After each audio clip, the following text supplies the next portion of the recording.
Think we're live now.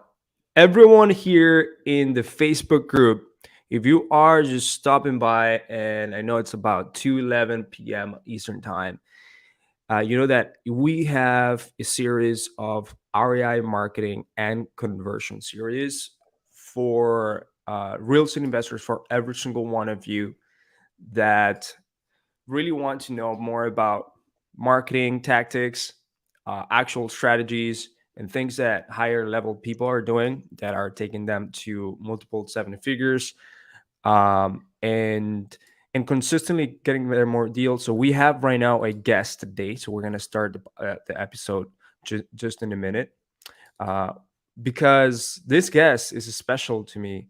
This guest is someone that is in the same space as I am, and actually also uh, tailors and delivers for people like you.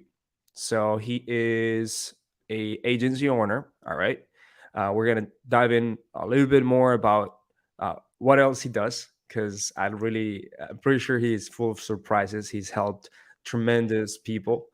And we're gonna start this podcast. Just give me 1 second while I fully connect here with Facebook and everything. Sounds good. All right, beautiful. So we're gonna start a podcast, and let me go in here. All right, let's go now. Mic check. I'm good. Mic check. Mic check. You can read about success all day long, but if you don't put in the work, the mindset, execution, and the hustle behind your vision, it just remains a dream. When everything goes wrong, you have to take all the responsibility. We uncover what high-level entrepreneurs, business owners do to rise up from hustling daily. So do what you feel passionate about. Take chances. The world becomes your library to help you to become better at your craft. Join me as I share with you actionable tips to help you grow your business, learn skills, and help you level up in your self-development journey. Your number one spot for business and personal growth is the Online Hustlers Podcast with your host, Esteban Andrade.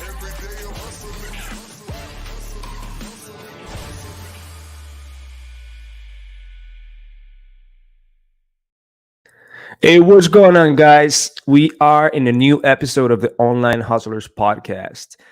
This episode, we are just requiring you to share it to every single person inside your circle. We're focusing on real estate investing, wholesaling, marketing, and conversion series. We not only cover about marketing and sales, but we will cover everything regarding business and scaling businesses. And today there is a special episode because he is in the same space as I am, which is digital marketing for real estate investing and wholesaling. But he's also been working really, really hard to deliver really good results for his clients. And he has really good clients that you may be very familiar with. And he's been already featured in other podcasts that you can find him on YouTube. We have here right now, we have Brandon Bateman. Brandon Bateman, who is the agency owner based on Utah. Is that right? Yep, that's right. No, based on Utah, the beautiful Utah that delivers digital marketing for wholesaling. And I really want to dive in here into Brandon.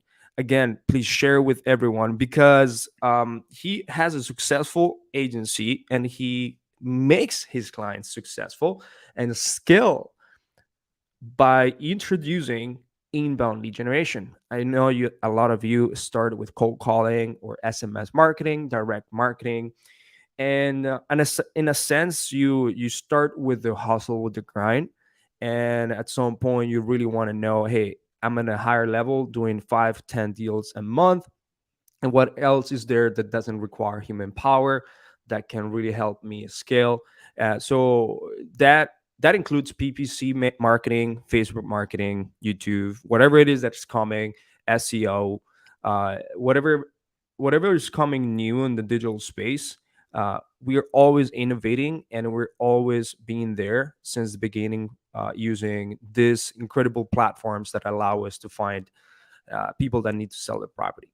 So Brandon today is our special guest, and I really want people to get to know him.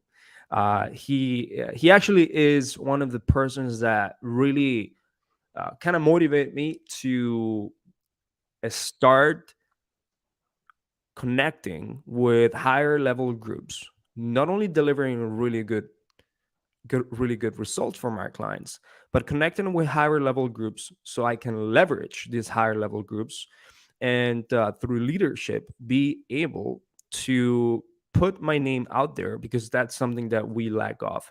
um, and getting to know with people that are our specific clientele. A lot of you that are listening here are also agency owners, and we rely a lot on, again, Facebook messages, or maybe, spamming people on Facebook groups or Instagram, or even running paid ads and stuff like that. But Brandon has built his reputation through really different methods, including the one that I'm mentioning, which is really solidifying his relationships within groups, within a specific client based groups. I want to say that he's part of Collective Genius Preferred Partner. He's been in Real Estate Disruptors, and so that's one of the things that I admire, because a lot of people take that for granted, the relationship building stuff. So, man, thank you really for, of course, putting that in my radar. I've been lacking that in my business, and I wanted to have you here to drop some knowledge, drop some bombs, actionable tips, people that can actually take some stuff here and then apply to their business. All right, both in the digital marketing space and in the business side. All right. So, Brandon, how are you, man? Hey, good, good. Thank you, Esteban. Kind introduction. Super happy to be here.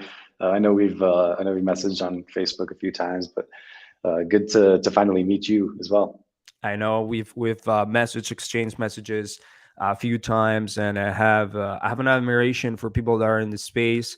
The space. I mean, people that do this, like the things that we do, they're not too many, and the ones that are in there showing up is because they do a good job, and the market share is so large that we know that collaboration is much better than just competition. So I really want to know your story, man. You are an agency owner, all right? Do you also invest in real estate? I do. All right. So you're also a real estate investor. But I really want to Hmm. get to know how you built your agency to be one of the most successful real estate focused wholesaling agencies out there that brings the digital marketing. I'd love to know a little bit more of your story so that people here also listen to you. Yeah, of course. It depends how far back you want to go. But So uh, Adam and Eve started. yeah, yeah. My story's a little bit different than most people in the industry. It seems like most people invested in real estate first, and then they got good at one particular piece of that, and they started doing that as a service for other people in the industry. I am a digital marketer at heart, run an agency doing that for some time, sort of stumbled upon the real estate industry and had some interest there. And now I kind of invest in real estate, not quite like my clients do, more on a passive level, but do a little bit of that, and then also a lot of marketing in this particular space. So it starts back when I was in college. I was a sophomore at BYU here in Utah, and I kind of wanted to study marketing, wasn't sure. I basically decided one day that instead of getting an unpaid internship, like with my experience level, I decided I wanted to reach out to companies and see if I could do their marketing and just learn. And at that point, I wasn't super entrepreneurial. I didn't even charge these companies money. Ironically, I just said like, I just want to do your marketing. Figured it's this or an unpaid internship. I'm just gonna learn somehow. At You least, offered a trial, yeah, basically. basically. Yeah, if I'm not going to get paid, I wanted it to be on my terms, I guess, not someone else's terms. So I started doing that and started learning a little bit about it, and from that point, kind of grew into a freelancer, and from that point, grew into an agency. From that point, grew a software company. Kind of pulled back on that and went more the agency route. And along the way, actually, one of my first clients at the beginning was a real estate investor, and we had worked with them throughout the whole time period. We'd had some pretty astounding results for that particular client, and they started sending us a bunch of referrals, and we started working with more and more people in the space. At some point, I looked back at my business and I realized, even though I haven't tried at all to grow it in the real estate space, I have more clients in real estate than I do outside of real estate. And not only that, I realized I like working with those ones. I don't So like so you working didn't with the other choose ones. you didn't choose to specifically focus on real estate investing wholesaling in the beginning. Yeah, I'd say the niche chose us. We The didn't choose the niche. niche. Uh, so it's yeah, I mean, I didn't focus on it at all, but I just kept on getting referrals. And because I'm working with those people and we would get them good results and they would refer us to other people. And like I said, at some point I looked back at my business and I was like, this is so weird. We have some clients that are from all different industries. And at that point, I mean, I don't even know that two of them were in the same industry. And then we've got the other whole half of the business here where this is all clients that are exactly the same as each other. They're all looking for motivated seller leads, just in different markets. I also looked at how I enjoy working with those clients and where we provide the most value and all that kind of stuff. And it occurred to me that we had a much higher value in real estate, that we were doing good work there, that I saw growth potential there. And that was kind of the point where we started to really go that direction. And that was close to 2 years ago.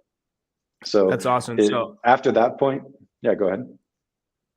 no, I just wanted to know, like, before you go to after that point, at the moment you visualize that this niche was going to be something that you could really master and really perfect your systems, your fulfillment. Now, your first clients, what did they require from you, or what is it that you delivered that you then further down the road started to focus on PPC marketing, Facebook marketing? Like, I just really love to know, like, what were your first steps as an agency owner or freelance at the moment, I guess, right? Yeah, yeah, interesting. So my first steps of what I delivered, I started out in the first service I ever delivered was in the Facebook ad side. I liked the platform, got to know it. After that, kind of grew into PPC, and after PPC, kind of grew into SEO. So there was sort of that progression. Over time, I started to focus a lot on the PPC and Facebook ads side. And the SEO side is something that I've been able to hire quality people for. So we've got quite a few people here with a pretty great background in SEO at this point. And it's something that we've kind of learned to deliver. But it's yeah, that's more or less how it grew. Is I started with just one service and then moved to the next and kind of learned how things worked. I remember at the beginning just going to clients and they were just like, "Hey, can you look at my PPC account? Can you tell me what's up?" And I looked at it, first PPC account I'd ever looked at in my life, and I was just like, "Well, I think this, I think that." I want to analyze it a little bit more. And the point is, I've always been so you might notice this about me as we talk a little bit more. I'm a marketer at heart, more than an entrepreneur, more than a business owner. So for me, it was always about just finding a way to execute my craft and finding more ability to do that and pieces of it that I really like. And I've always been really good at understanding platforms, understanding data, and if I know how it all works, understanding how to engineer it in such a way that it produces the best results. And that's kind of the effect I have always had with these platforms. So I think I progressed pretty quickly because of that. So this is what I see. You can correct me if I'm wrong. It seems like you not only you like to see at analytics, look at data, look at all these KPIs that are happening in order to produce a really good fulfillment process, but at the same time, that can serve as a double-edged sword. Because I can assume that maybe at the time that you were trying to, take in more clients or scale, that analytical mindset presented some sort of challenge for you, or just wanted to really understand, because as you grew from being a solo person, all right, and then creating processes and systems, to having a team of how many people you have right now? I think like 12, something like that. All right, 12 people. It requires a mindset shift of really understanding business in Mhm. a perspective of actually having a team and scaling, like every single wholesaler, right? Like wholesalers, they love talking to sellers, they love the acquisition process, they love doing Mhm. this and that, maybe going to appointments, but then they hit a ceiling at some point where they will not be able to handle things anymore, and then all of a sudden things are just leaking or falling through the crack, and they need to start shifting to being a business owner, right? So Mhm. at what point, man, like during your agency, did you see that you really needed to elevate in that, like having to recruit people, have your first VAs, or was this done there something that you already knew at the beginning that you did? Oh, it definitely wasn't something I already knew at the beginning. I'll tell you that much. It's I don't think anybody's ever qualified to do this job. And yeah, it's at some point I learned that your business can't outgrow your personal growth. You have to you have to kind of change your perspective around things. And that has evolved. I feel like for me at the beginning, it was all about just kind of getting some of those repetitive tasks off my plate, where I just had to start thinking like a process oriented person. Because when you're good at something, you understand it, you never think, how could I teach someone else to do this? And if you do, you don't think of it from the standpoint of how can I give them a process. You think of it from the standpoint of how can I teach them to do it like I do it. And that was a strong limiting belief for me. I felt like I was so good at this stuff, there can't be a process that can be as good as I am at this stuff. And then I realized that I could actually do a better job with a process than I could without that. So it took a minute for me to be process oriented. And then I kind of, from there grew into the stage where it's almost like there's one brain and many hands in the company. Like I would always know what needs to be done. I would do all the strategic stuff, and then there would be people who would execute on those things. And that was a place where like we could kind of operate, but as the team grew and grew and grew, it's not sustainable anymore. And then it kind of grew into where we're at now, like more of the many brains, many hands kinds of things, where people are responsible for different things. And we have team members that are brilliant and come up with their own ideas and improve their own departments. I oversee everything on a whole higher level. And it has been a very difficult growth cycle for me to learn at every step along the way where I need to be, especially because at every step along the way, I've always been so busy. Like what I didn't do right from the beginning was look at it and say, this is the direction we're growing. I need to execute these steps in order to take things off my plate in order to do the growth. I only ever made changes when I was pushed to a breaking point. And like, I'm now going to delegate this responsibility because there is no humanly possible way that I can continue to take care of this responsibility because I've run out of hours in the day in order to do it. And I always delegated then. And what that meant is I couldn't get ahead of it, didn't have time to build out the process really well, all that kind of stuff. So that's been something where I've had to continually learn that predicting growth is important. I guess I'm a little bit of a pessimist. I always look at my business like, oh, next month we'll probably have a similar number of clients, similar amount of revenue, and then we grow a bunch. And I'm like, oh, I guess I didn't see that coming. And I have continually not seen that coming for like 2 years in a row. So it's, I guess I have to learn.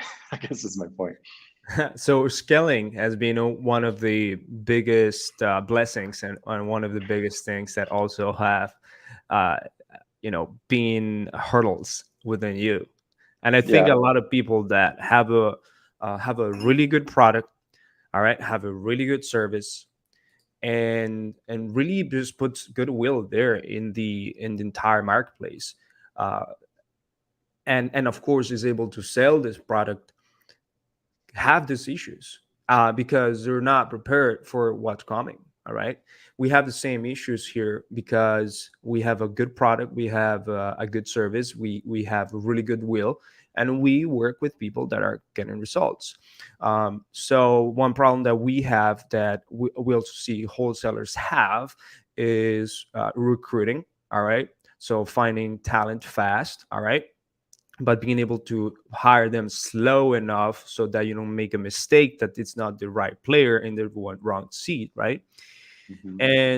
And being able to fire the people that are not working or just putting a some sort of bottleneck in your team fast enough, and identifying those are the things that we see as business owners when we want to scale, maybe from $20,000 a month all the way to $100,000, all right, a month uh, to pass that, right? I think those are the biggest things that we see. um am I correct here? Am I correct, or like is that something that you're Mhm. currently going through, like you went through like this past months that you deliver really great results? It's so interesting because I think our challenges have been a little bit different than most. Truthfully, I've never fired anybody. Maybe I need to be more fire happy and just start firing people. But I think it's because we hire really, really slow, Hmm. and that's always been our problem. Like I've been looking for like an account strategist kind of position, someone client facing for literally 6 months. I finally just hired the person yesterday, but for 6 months working with three separate headhunting agencies, working with an in-house recruiter, doing all kinds of stuff. I I haven't found anybody in that entire time period, and I found lots of people that I could have made work, but I was looking for the right person, and because of that, that's become more of a strain in the business because I'm doing all the account management. I'm the face working with all the Okay, clients, and that doesn't scale super well, of course. I'd love And to it's chime in funny because here a it's little not bit. even. Oh, please, please, go So, ahead. um, so if you're looking for people, all right. So I've had experience with U.S. Americans, and of course, it's way more expensive than a someone that is offshore. But I also am really uh, fascinated that by increasing my cultural diversity in my team, it's just better for us internally because the way that we build it. So we've found success in finding people in South Africa because they have perfect English, English based Mhm. language, like from England. They will sound fancy, and they have experience working with American culture. All right.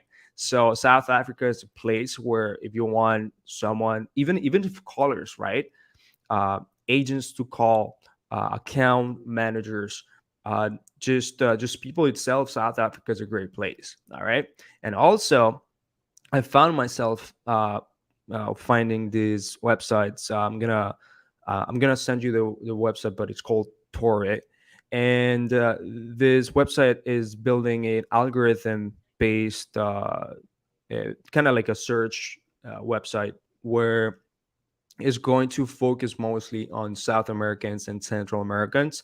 Of course, they do worldwide, but it's kind of like a LinkedIn only made to do job hunting, and it's growing because I know that the CEO and founder of this company has been in Shark Tank in Colombia, and he has actually created a really good product. So I can definitely send you this link to find really good places for you to hire, and check out South Africa.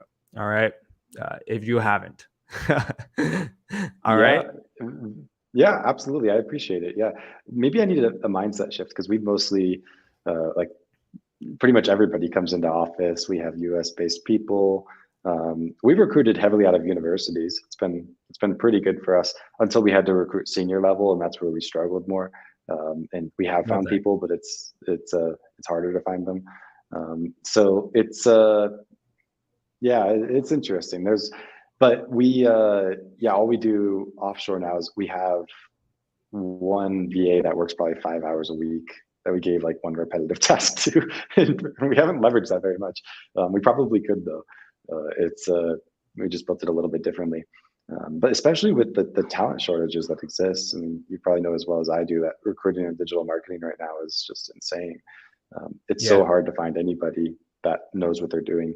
Um, Entry level is easy because everybody wants to work in it, but to find those people that are experienced and come in with a lot of training and ability is really hard. So Yeah. as we've been kind of trying to build out more leadership in the company, we've gone that direction because I prefer to grow leadership, but the problem is we just haven't been around long enough to have people that have been with us long enough to move into those roles. But yeah, that's been my problem is recruiting senior level talent is very hard.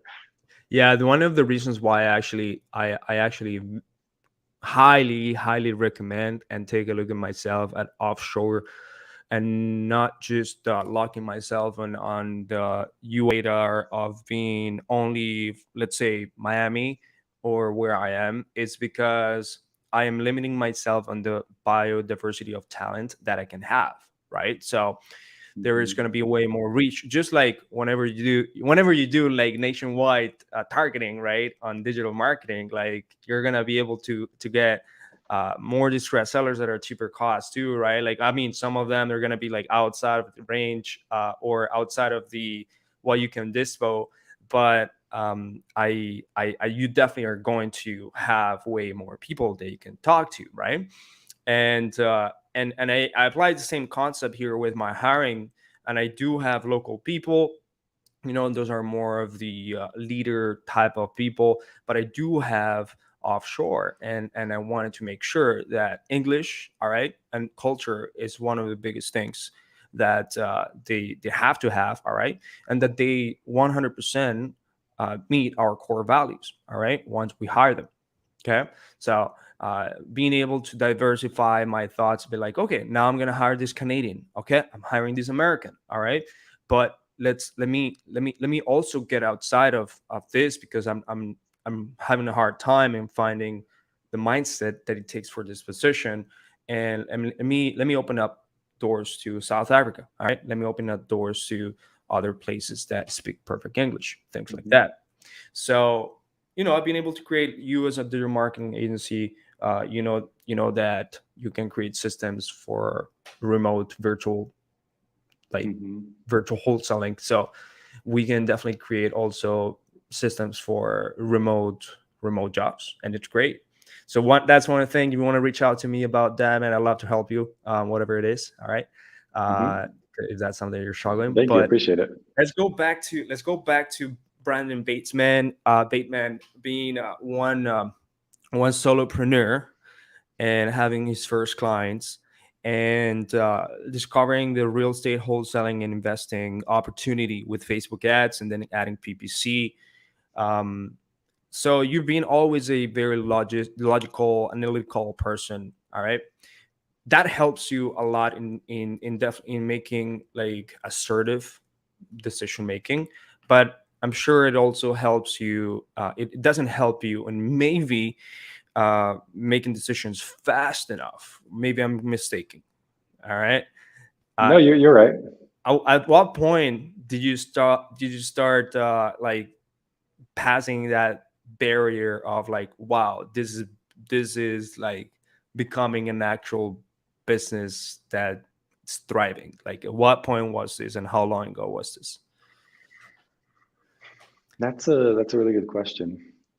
I think for me, the point where I considered it to be a really good business. So I mean, probably not the most popular thing to say in this particular group. I wasn't like the natural entrepreneur. I wasn't the guy who wanted to get away from the job, and I didn't see any value in that. I was totally cool with just being a corporate employee somewhere, and I had planned to do that. Um, and I'd honestly still probably make a pretty good corporate employee. The longer I do this, the worse I become at that.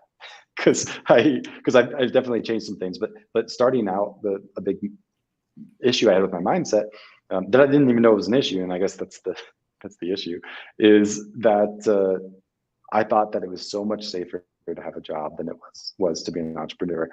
All the things I've ever heard about entrepreneurship growing up were just like, that's for super risky people. And I thought, that's not me. I'm not a risk taker. But for me, when I started building this, because the secret for me was low opportunity cost.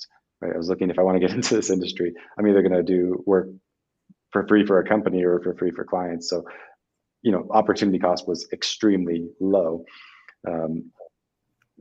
For me, that kind of the point where it was really, really interesting, I thought I had a great business, was when I realized that I could bring in more income doing this than I could with the job that I could get at that point.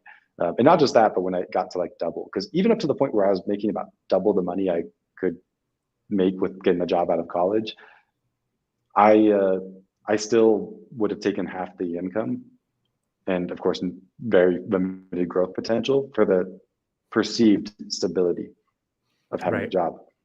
But when you start to surpass it at some point where you're like, I I really valued the fact that in your own business, there is no limit to your progression.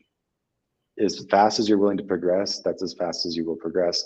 And it's all results based versus working in a company where you have to rely on someone else making the decision that they want to promote you and having that slow process. And because I've always been the fast progressing person. So that's when I started to realize that not only am I farther than I would have been doing that, but I'm progressing so much faster and I will get even so much farther. And I started to trust myself, and I started to realize I can make good decisions. I started to realize I can drive good results for people. And at some point, the prospect of working for myself and making my own future started feeling significantly less risky than putting that in the hands of an employer. And it's, I guess, that trust in me as being a capable person and having seen that that could succeed before is probably the point where I can't go back from. If that makes sense, where I'm stuck doing this forever in some way or another. That's good. All right, so let's fast forward for today. How many clients you currently are delivering good results with?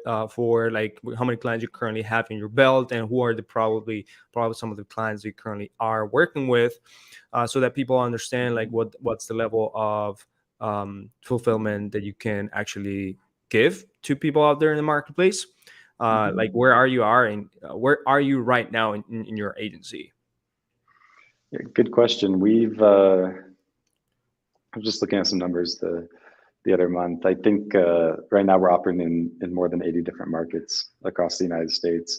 Last month we spent over $500,000 on ads in this particular real estate investment space, and yeah, doing a lot of leads from that. I don't remember how many exactly. I think it ends up being close to 3,000 a month or something like that, in terms of number of leads that we're generating right now. So it's been, yeah, it's been excellent recently. We've worked with a lot of clients. I'm super proud of the fact that we're retaining about 96% of our clients. So we have great client retention rates, and people tend to work with us for a long time. And yeah, so I'm super happy about all of that. What's the main product, or what's the main service that you currently are, like, people that go to you, they would take on and stay there for a longest? Good question. I mean, our niche is probably our most common client would be an investor that does maybe somewhere between 50 and 300 deals a year, has a decent business, and doesn't do a lot of digital marketing. And we are most commonly taking care of their SEO, PPC, and Facebook ads. And we basically kind of bolt on that big piece to their business. The reason we work with that kind of client is we're not cheap. So they, we're not as commonly working with beginners. Although sometimes we have people coming in with something like $3,000 a month in spend or something like that. Our average client's probably spending closer to 7 or 8 grand, with some being far into the tens of thousands, and then the smallest being $3,000 a month. So that's kind of our niche of what we do for people, and it's pretty even spread across the things we do. We used to be lighter on SEO. We've had some huge wins in SEO because I guess we just started being around long enough to really see those through and actually have those case studies of what actually happens from a multi-year standpoint with SEO. So I'd say recently SEO is something that we're pushing a lot harder on than the other stuff, just because I feel like we've like found the light and we got to spread the good gospel. But that's, but it's still probably about even with the other stuff. Okay, that's pretty awesome. So you're saying that your ideal client is someone that is way more established than a regular wholesaler that just watched some 10 hours of YouTube and started to cold call and has 2 deals in their belt right now and wants to like reinvest that real quick. Okay, but let's see, because a lot of people start seeing a lot of really good value.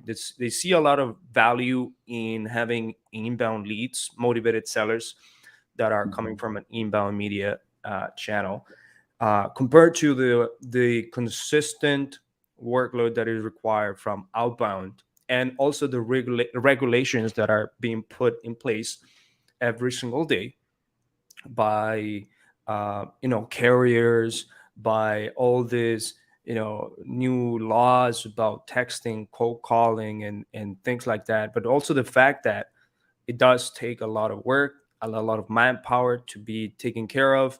A lot of people spend more time in managing their virtual assistants or the callers than actually closing deals or doing work that will help them scale and be bigger in the business. So they have these pain points, all right, and they see the value in digital marketing, but at the same time they be like, oh my god, it's expensive compared to what I'm doing. All right, what are a few things that you would say to these people that are finding some success here but really want to do digital marketing at some point? All right, they don't know when, they don't know how to start, they don't know who to talk to or whatever that is, or if it's the right moment. What are the few things that you would say to real estate wholesalers, investors that are just starting to see some progress in their business and want to add this type of channel? Yeah, good question. I think if I'm imagining people that are in that scenario, and because we do tons of audits, we talk with tons of people about what's going on with their ads. Like, I probably talked to at least 1,000 people about what their situation was, and I could tell you the number one thing that we see people doing wrong is lacking consistency at the beginning when they start these kinds of marketing strategies. Yeah, I think you kind of hit the nail on the head when you said like all those disadvantages for outbound marketing exist. It's absolutely true. I see so many people burnt out by that kind of business. At the same time, so it's easy to just not think about the expense of digital marketing and the ramp up that's required and all that kind of stuff. And when you move into this kind of inbound lead generation, you look on average, you can achieve a really good result. But if you look at what that looks like in a 1 month or a 2 month or a 3 month period, it doesn't look nearly as good as it looks in the long term. So I think what most people in that scenario kind of need, I guess I kind of think of it like this. Look at any business that's successful, and not most commonly, pretty much all the time, you're going to see that the way that they got there was they made a series of smart bets, and those bets paid off. And not every single one of those bets pays off, but those bets paid off because they made intelligent bets. And it's not like they were going to the casino where you might leave with more money, but you probably won't. They were going to the stock market, for example, where sometimes it's doing better than others, but if you buy and hold, you'll do all right. So I would kind of view it like that. And instead of thinking, do I have enough money to do this next month? Think, do I have enough money to do this for 6 months or potentially even longer? We tell our clients they've got to have that money in the bank account before they start with this kind of marketing. Because if you're looking at it, if you just don't do it, that's fine. You can totally just not do it. If you do it and you see it through to the point where you get results and where you can be successful with it, excellent. The only thing that you don't want to do is waste your money doing a marketing campaign online for a short term and get scared. So I would highly recommend that they basically consider that to be their smart bet. And it doesn't mean that there's 100% chance of success with anything, but if you look at the risk versus the reward, it's very positive, because with inbound marketing, you can completely change the whole way that your business works. You can definitely, even if you don't change the whole way your business works, you can stack incremental profits on top of what you were doing otherwise, but only if you're consistent with it. unless you're lucky. You have to be consistent or lucky, one of the two. Yeah.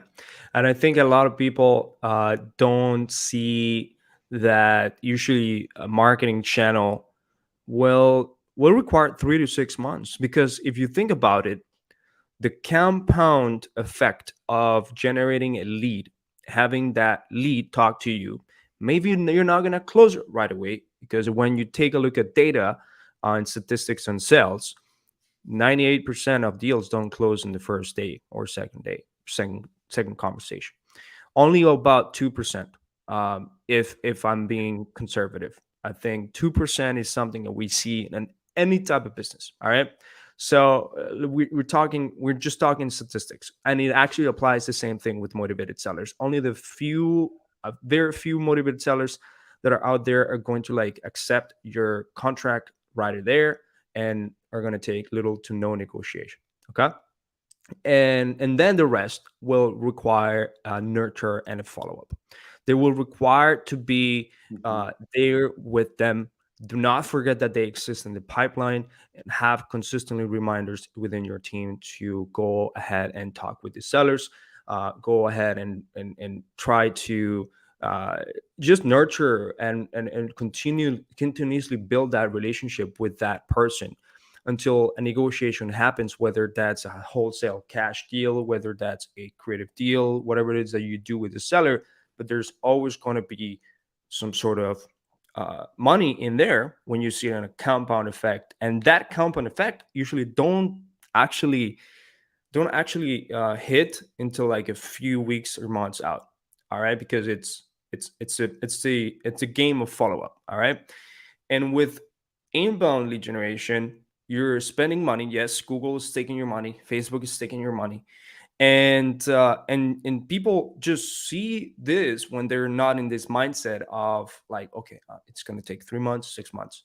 They only see the money taken out. They start seeing that the leads are coming in, maybe not at the pace that cold calling does or things like that, and they know that they still have to work with these leads. And if they don't have the capability and the stamina to sustain this, all of a sudden it just becomes something that in their brain is going to play mind tricks, because be like, okay, this is not working because it's not giving me these results within this first 1 month or 2 months, and it should be enough because like I'm paying this enough money. No, right? It's that compound effect of taking a look at the things that you're doing. All right, and sometimes other people choose to work on markets that are highly competitive.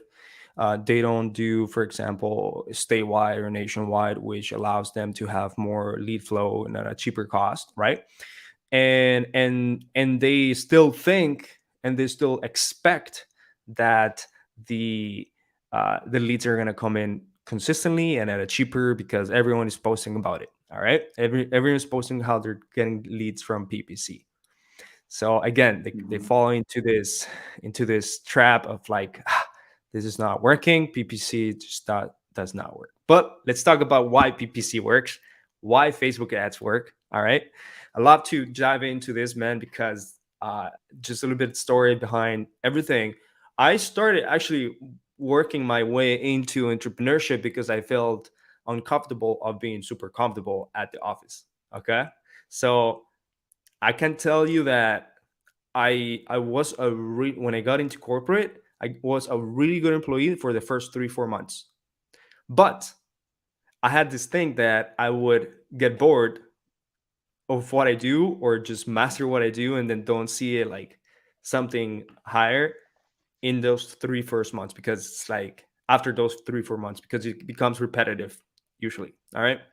And this is what jobs usually out there. So I work for engineering firms in Michigan, and I would see myself always wanting to like have better, bigger growth, faster growth for myself and progress. So I would jump from a manufacturing company to now the higher in the supply chain company within the automotive world. And I did that, and then I would try to move from a position to another higher position. All right, and it was just this never ending thing of just be like, oh my god, like I really don't feel comfortable that everything becomes so comfortable, so like short time, right? Started going in. I found myself doing like Amazon FBA, which fulfillment by Amazon, because YouTube videos appear out there, and also wholesaling. And with Amazon FBA, you need to run Amazon ads and Facebook ads. So I kind of learned a little bit of that, but not everything.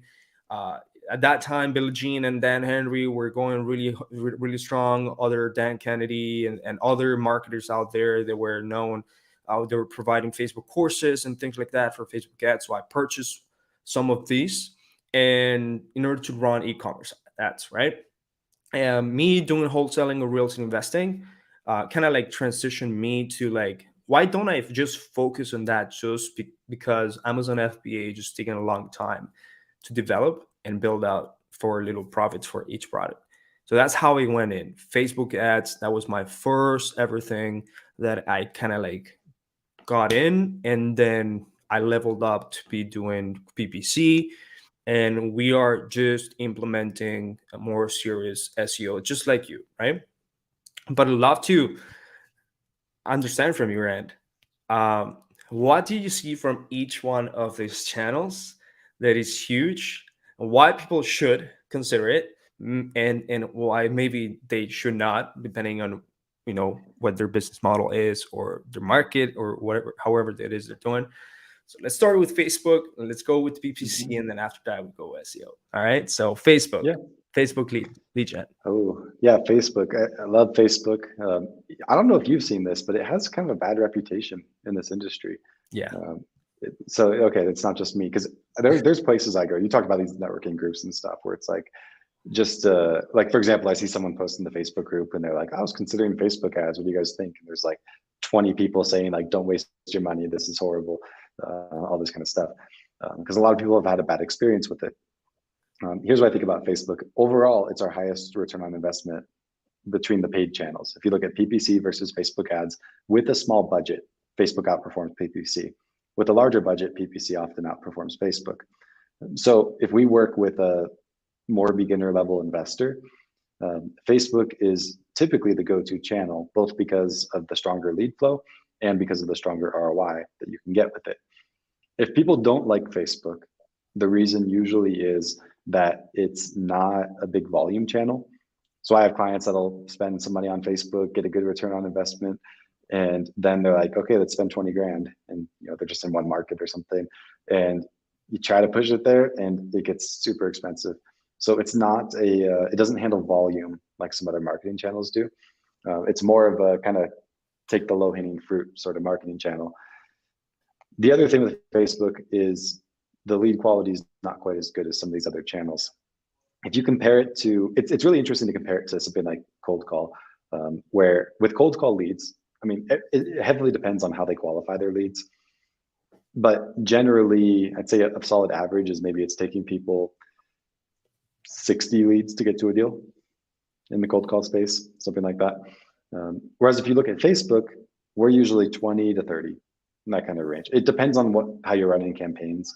Obviously, like lead forms versus landing pages, and how many fields your form has, and if your copy is more aggressive or if it's less aggressive, and how well it qualifies. There's a ton of stuff there, but 20 to 30 with the campaigns that we're most commonly running.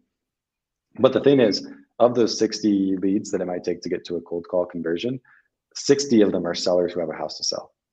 So it's a numbers game, and it's just the fact that they're pretty cold and you have to kind of work them. Whereas if you compare that to Facebook, it's really normal that half of your leads are either not sellers or you can't get a hold of them, whatever the case is. And then 50% are sellers that you actually get a hold of. From that, you have a certain number of motivated leads. We expect, like I said, 20 or 30 to a deal. But it can be discouraging with Facebook that you have to work with a lot of leads that aren't good. But the really interesting thing about Facebook is it takes a much smaller number of good leads in order to get to a deal compared to other marketing channels. So that's where Facebook, if you're willing to be consistent with it, it's the channel where I hear from clients all the time, I don't like these leads are bad quality, whatever the case is. And then they're like, oh, actually we got 3 deals.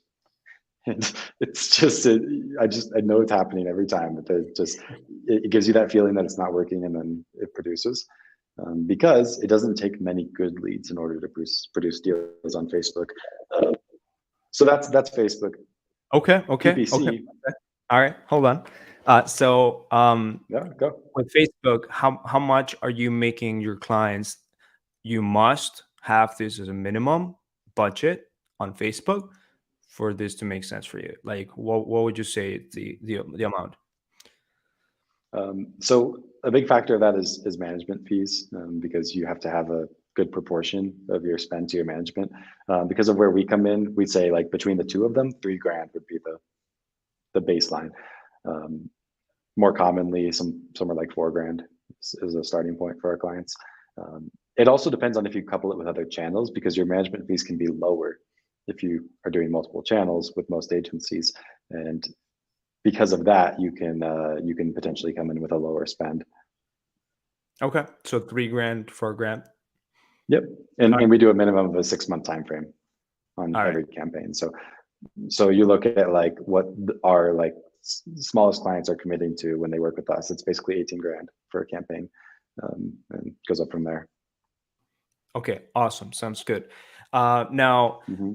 people actually they, we have with our clients the same thing in terms of Facebook. Oh, I can't get a hold of this lead, and this lead is not picking up. And then at the beginning, whenever I was just doing only lead forms, it was like, oh, this is a confused buyer or whatever that is, right? Like, Hmm. so what we ended up doing was we ended up um, further qualifying these people before they became a lead. But we also had two A/B testing funnels set that we would do that will be do A/B testing. One is going to ask them a fewer questions than the second one, but it's going to allow them to then go through a longer survey or even have an appointment booking tool where they will answer a bunch of other questions. And those people usually would be like higher quality. All right. They go through this two-step funnel. And the other one would be is it's a one it's not a one step, still two step, but so one funnel has a survey that has a bunch of questions that as they progress and answer these questions, we of course we intake the information, but for them it seems like it's only one survey, and they are going to answer a lot of more questions than just the regular address and things like this. So this allows us to add more friction in their process, all right, and allows us to kind of pre-qualify them more. And at the same time, the phone number, if the phone number is something that is erroneous or something that doesn't work, for instance, we will ask them for some sort of verification. Now we've tested with and without verification, we've gotten kind of similar results.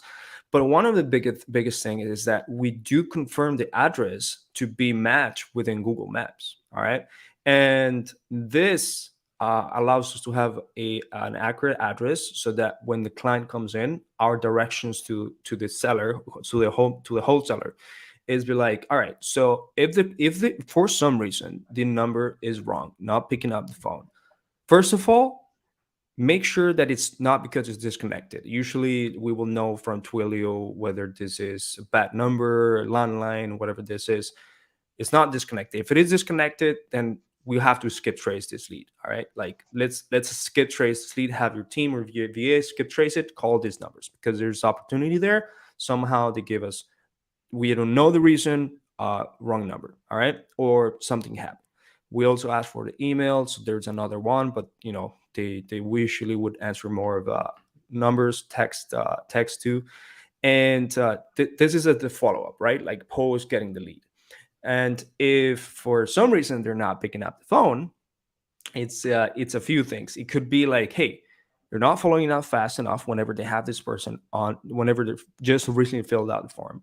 All right, you're taking too long, and you're also not consistently having conviction on this lead to pick up the phone because you have not set up proper systems and mindset towards you and your team to make sure that this person picks up the phone. So we have we have figured out that we have helped our clients create sequences that are automated so that it helps with email and text, all right, mostly text, all right, but also sequences that really helps their team like be on top of this lead. Like you should be able to follow up with this lead like within the first 5 7 days that the lead came in, like pick up damn phone every day and like try to get them at different times.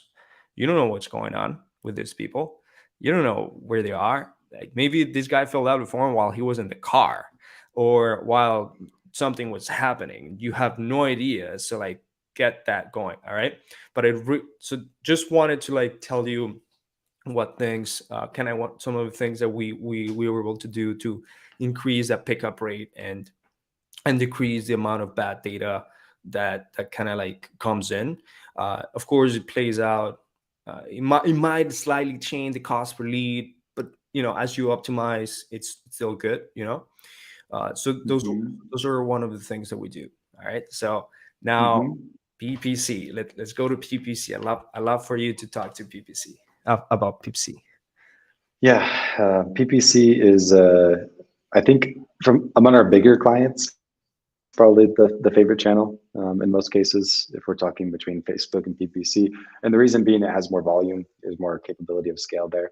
The lead quality is good. I think I mentioned once to someone else, PPC, people who like PPC are like vegans and CrossFit junkies. They'll never shut up about it because the lead quality is just really good. It's a when you cross that barrier to search marketing, there is no more inbound of a lead than search marketing because it didn't even start with you going to the seller in any way, shape, or form. It came with the seller actively searching and then finding you.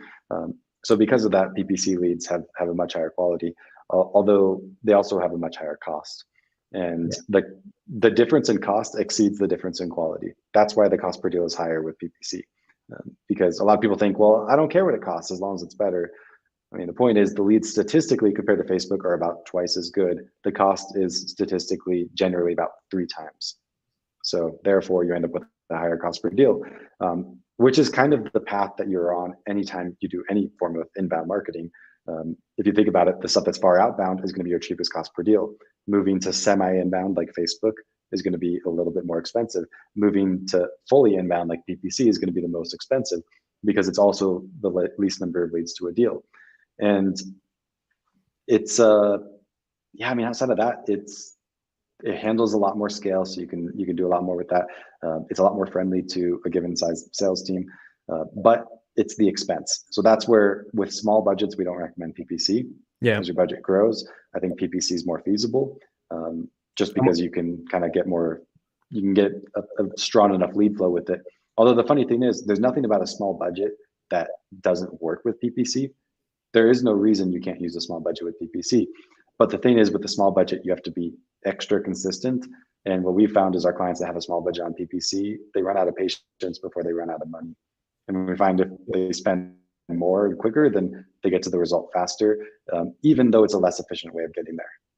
Yeah. So if you are running, so for whoever listener that really wants to run digital marketing, first share this episode with everyone in your circle. Help me share it. Amazing Brandon Bateman here. But you have to make sure that you can also gradually increase your budget as you scale your business. Because, like Brandon says, at some point you're gonna run more patience. All right, you're gonna run out of patience faster than you run out of money.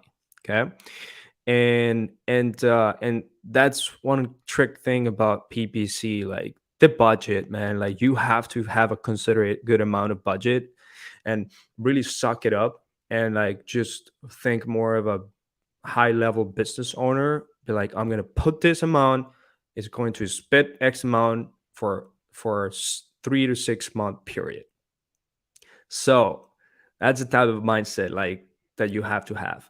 But how much? Like how much is the amount that our people should be able to spend on PPC for it to make sense?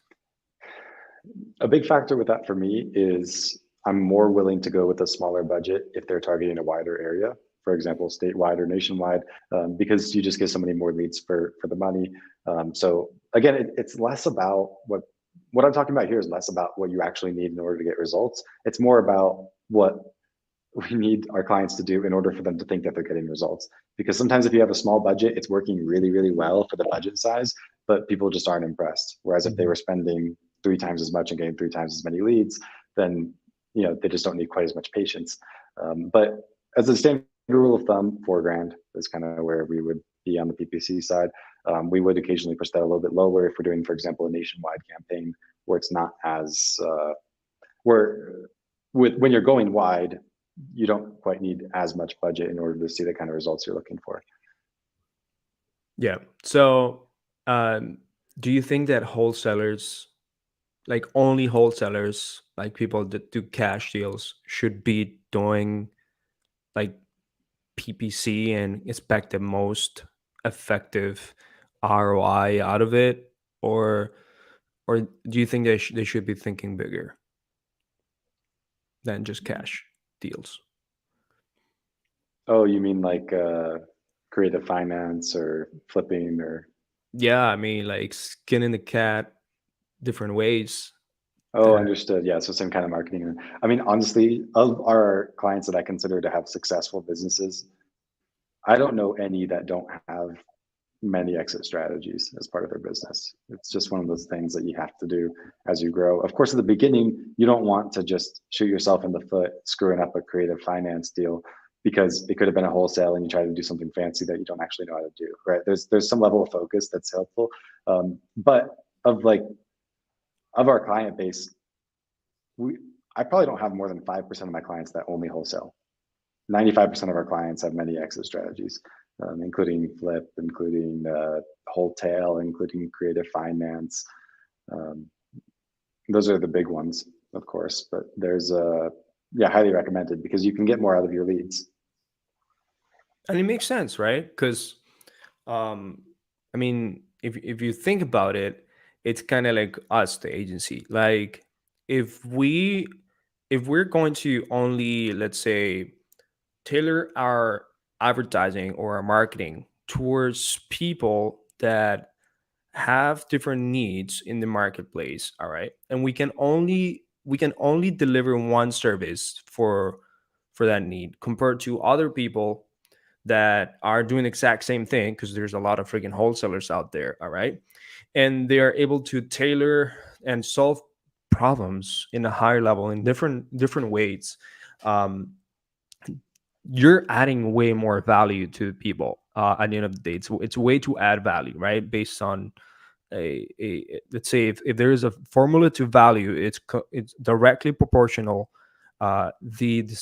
how you can achieve the desired goal of the seller, which is getting out of a specific situation, with what you can give as value. So for example, wholesalers, as a service, they do cash, but as another service, they could potentially take over payments. As another service, they can either uh, refer it out to their best real estate agent or do some sort of big creative thing to make sure that you can monetize retail. Things like that, that are things that are important that your clients currently do right now, for them to be the top percentage on this real estate investing and wholesaling business, right? Mhm. So, uh, so yeah, so Brandon, like one of the things that I like to understand is, so Facebook and PPC. You you definitely see a good results lately with Facebook ads, in even though like the quality is less. Let's say it can be not as good as PPC, but you also see that people require to spend more money on PPC, so that it's basically like a graduation level, right? So do you have your Mhm. clients to maybe start with Facebook and then graduate to Google, or right away you have your client, look, this is the type of client that we work with, this is the client that I mean, if you're looking to do this is what we can start: Facebook or PPC or whatever this is. Like, if a person approaches you, what expectations do you give them, so that they are a good client, and you can also get good results? Yeah, good question. So I would say that if we're working with a smaller client, smaller budget, they're only going to do one channel. Usually it's something like Facebook first and then progress into something like PPC.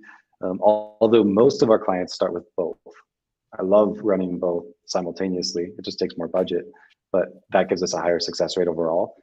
Because you know as well as I do that different channels at different times go through performance fluctuations. Different channels work better for different markets. So if we have more tools in our tool belt in order to make it successful, we're going to be more successful. So I always prefer to run them both. But if we have to choose one, more than often it's Facebook. The exception being the wider the target is geographically, the more likely I would recommend PPC, just because if we're talking very wide campaigns, like nationwide campaigns and things like that, PPC is Sweet. So when are we introducing SEO? And what type of definitely. SEO? There's so many type of SEO out there. Like, when are you introducing SEO to a client? Right at the Mhm. beginning, they come in, they already have some lead flow. Like, when are you introducing SEO, and what type of SEO are you introducing? Yeah, good question. So I think in terms of the right time to do SEO, I believe it's as soon as you can sustain it. Um, I think the thing with SEO is that it is a long-term play. So if you're going to start out straight from the beginning and you're going to do SEO and you're not going to get results for a period of time, if that's going to put you out of business, so you're not going to be around when you get when you would have gotten the results, that's a bad idea. But theoretically, because it takes so long, as early as you could possibly start SEO is best. So I would like for example, I see people saying like, "Oh, SEO, that's too long term of a play for me," but then I see them out there buying rentals. Like to me, that doesn't make sense, right? Because SEO is a better long term investment than those rentals, but you don't necessarily expect that you're going to have all your money back from a rental and more within the first 3 months. Mhm. You expect that you're going to invest that money and then you're going to get that return slowly over time. SEO has a much stronger return. It just happens over a longer time period. So I would say invest in SEO as soon as you can, and of course you can do it on different levels. And when you say kind of SEO, I guess could you just elaborate on that a little bit? I want to know in your mind what are the categories here, so I can elaborate on that. Yeah. So are you helping them on page, off page, on Google Map Pack SEO? What type of efforts are you putting in here in your clients that the wholesalers should be really doing? Yeah, good question. I think there's every single SEO strategy that we do includes all of the above. It's just on different levels. Uh, Most commonly, it's something like technical SEO at first. You want to get the site speed good. You want meta tags, headers. Like there's like a list of 20 things I won't bore you with that I'm sure you understand. Just making sure that the website's technically set up well. And then after that, it's all about on page and off page. So most SEO strategies with us are going to include things like posting on the Google My Business profile, um, building blog content, and then also building blog content on other websites that link back to your website. So backlinks, that would be the off-page SEO portion. And then the little things like local citations and stuff like that. Okay. Yeah. So hey, if you understand the rental game, you gotta understand SEO game. All right. If you Yep. understand, if you understand the cash deal game, all right, you gotta understand the paid ads, PPC, and Facebook ads. All right. And Brandon here is someone. If you haven't seen any of the Brandon's episodes that he's been in, he actually was featured already 2 times in Steve Tran's podcast, and that's how I kind of got to know him about him. And then I reached out to him, just the good outreach specialist that I was before. I reached out to him, and honestly, I wanted to like tell him, "Hey, congratulations, man! This is really good. Like, this is awesome what you're doing because you went in with your partner, or was he your client? The first episode, that you were It was part actually our of? first client in this industry. Your Yeah, first coding client? offline. No way. Hmm. And you Yep. okay, that's awesome. That's awesome. You actually got a big fish right away. Like you actually Yeah, we got didn't know it someone. at the time. Yeah, Yeah. I didn't actually find out that they even had a coaching platform until 2 years after I started working with them. I thought they were Wow. just a random real estate company, but yeah. Wow. Anyways, All right, so before we actually and actually just finish this episode, and I love to have a secondary episode where maybe we can go on more of a deep, detailed, granular, more analytics type of episode on PPC and Facebook ads. Um, you growing within really reputable groups in the Facebook, sorry, in the real estate and wholesaling side, how did that happen, man? For people that are out there, agencies listening to this, real estate investors, wholesalers, that they know the importance of the masterminds, they know the importance of making themselves out there, seen as an authority, people that add value, really help people out, JVs, dispo, acquisition, whatever that is, and want to really grow organically, just like Brandon has. I love to really understand from in how your brain operated at the time, and what are the things that you actually did and to make decisions on to be progressively building this. yeah, good question. So for us, it was just a factor of, I feel like we've always been good at, because client referrals happen, but the if you're really good at managing clients, you can make them happen on a much higher level. So it was always just asking clients like, hey, what groups are you in? Tell me about the networking options. Would you be willing to introduce me into that place, whatever the case is? And we started finding out, like at one point, like with Collective Genius, for example, I just looked and I was like, we have 10 clients that all say that they're in this group. Why aren't we in this group? And you get them to vouch for you, and that's kind of what was successful for us. But I think it extends beyond that. Just any type of networking or referrals or anything like that. Sometimes all you have to do is ask. Right, like that's one of the things that people are sometimes afraid of, because they're going to be seen as like, oh, this guy, but like you have no idea the power of asking for help after you've done goodwill, um or even showed some sort of value in the community, or just asking for help in general. Of course, the best way that I see things is that you go add value first as an individual, make sure that the same individual sees it clearly that it's valuable and that you have done stuff for them, or that you have helped them and exchanged value, without setting the expectation that if I don't do this and I don't get this, then I'm not going to continue this. So you are presenting yourself as an authority figure within the digital marketing space. You're delivering your clients really good results, and everything that what you're doing is like during your check-ins and account, your account check-ins, you're telling them, this is what we've done. Let's have a conversation about how you could potentially help me. Do you think that you can introduce me to some of the groups that you're in? But of course, you have to investigate, or do a little bit of you know relationship building with this client to find out whether they actually are in groups that you could potentially be part of as well.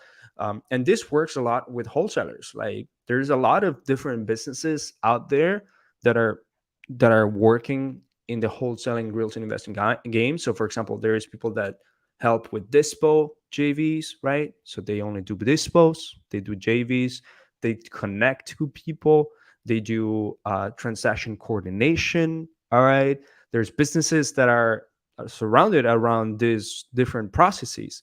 So there's acquisitions people, all right, that people that are just going to provide acquisitions, lead generation, transaction coordination, dispo, anything out there, like funding, all of that, anything out there. There is opportunity to build out relationships this way.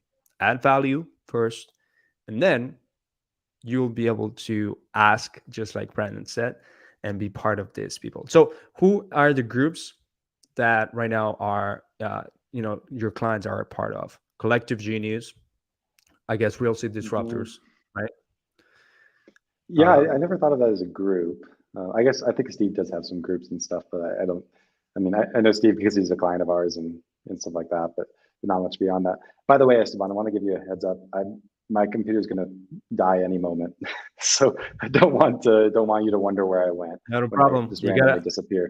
Not a problem. But anyways, yeah, the collective genius and there's the next level mastermind investor fuel. There's all kinds of smaller groups and stuff like that. So there's tons and tons of groups. It seems really popular in this industry. So we have clients in a lot of them. But yeah, we've joined a few. That's pretty awesome, Brandon. So again, it's been so great having you, man.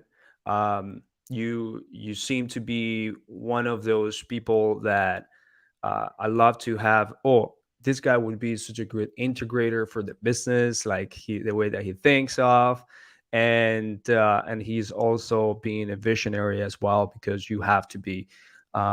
And those are people that I really want to be very close with. All right, so I really love um, to just have a second episode. We'll grab some digital coffee at some point, meet up. I love to do that with you, man. We are we're a small amount of people that do this really well, and I believe the market share is so big that like we're always gonna have clients on this space. All right, so I believe in that, man. Thank you for being a good hustler in the beginning. Thank you for really delivering really good results for your clients and being here in this episode and sharing your journey and thoughts about digital marketing, how people can get started. And then we're gonna have a second episode where we're gonna dive into this. Is that a deal? Yeah, sounds like a deal. Thank you so All much, right. Esteban. Appreciate you. We'll All talk right, soon. man. Take care. Have a good one, Yep, Brandon. bye.